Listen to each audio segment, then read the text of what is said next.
We welcome Mr. Mbonisi Zikhali. Hello, everyone. I hope that everybody is having a good day. So the piece I'm about to present came out of the idea of the Black inventors that we'll be talking about tomorrow. And I was talking about the idea of the patent and looking at it in terms of ourselves, because too often we shrink into the background and do not patent that one unique thing about ourselves and make ourselves known to people out there in a very favorable light. So I'm going to perform this one that is entitled, If You Could Patent One Thing About Yourself. If you could patent one thing about yourself, what would it be? If you had authority over one thing that you discovered about yourself, that would make you powerful beyond all measure, something that came to you like an invention, a unique feature that set the world whispering.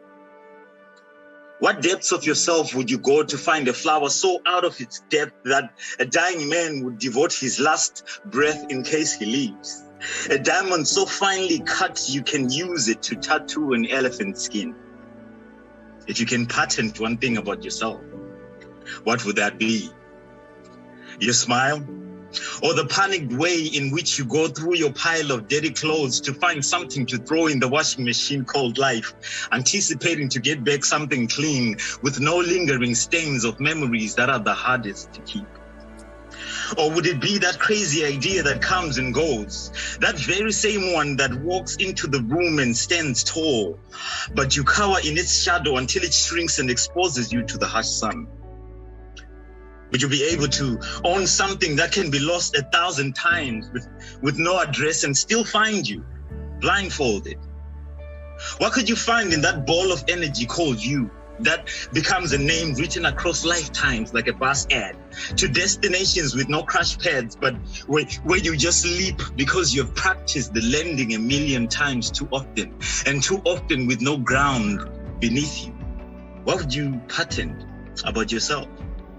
Something that switches on a light in a dark room that was too shy to pat its own curtains.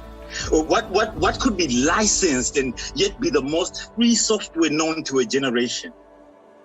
Such that to steal it is to feed it, to attempt to defeat it is to reveal it. A software that reads lullabies to children and knows that a piece of you will open eyes wide enough to see over walls, to win over souls, and that whatever is left of that uniqueness of yours, whether it can no longer be needed in the way it was born into this world, will be known as that beautiful something. That something we would have been unlucky to live without. Had you, that big ball of energy called you, had you not chosen to patent it and make it ours too. Thank you. Thank you. Thank you, Mr. Zikhali. Bravo.